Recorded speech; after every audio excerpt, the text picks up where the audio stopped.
এটাও ওনারা প্রভাব করে দিয়েছেন। এছাড়া আমার আপনাদের সহ বা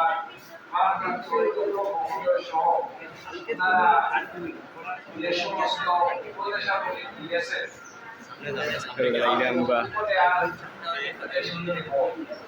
ওনারা যা বলেছেন, আমরা যদি কথা এবং কাজের মধ্যে একটা সমন্বয় করতে পারি তাহলে আমি আশা করি আমরা আগামীতে ভালো রেজাল্ট ইনশাআল্লাহ হবে।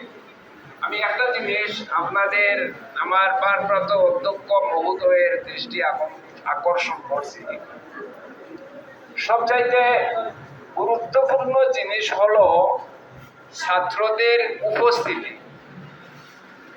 আলোচনায় আমাদের শিক্ষকবৃন্দ বলেছেন যে গত যে কয়টা মাস গেছে, জানুয়ারি মাস ভর্তি, ফেব্রুয়ারি মাস রমজান, ইলেকশন, মার্চ মাসে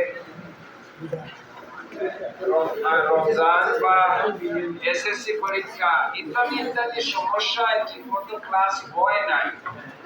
এখন যে আগস্ট মাস থেকে আগস্ট, সেপ্টেম্বর, অক্টোবর, নভেম্বর এই 4 মাস কিন্তু ধারাবাহিক ক্লাস হবে।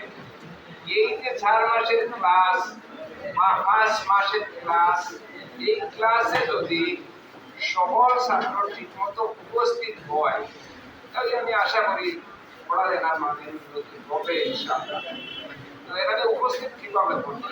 আমার একটা প্রস্তাব হলো, ভারপ্রাপ্ত অধ্যক্ষ মহোদয় সহ আমাদের শিক্ষক প্রতিনিধি যারা আছেন বা এখানে যারা অনেক উপস্থিত আছেন শিক্ষক শিক্ষিকাবৃন্দ, আমার পরামর্শ হলো আমরা দেওয়াভাবে মাদ্রাসার সমস্ত অভিভাবকদের না ডেকে, মনে করেন 1 তারিখে ডাকলাম 6 এবং 7 দুই ক্লাসের অভিভাবক, আরেক তারিখে 8, 9 এই দুই ক্লাসের অভিভাবক, আরেক তারিখে দশম এবং আলিম এই দুই ক্লাসের, এইভাবে দুই ক্লাসের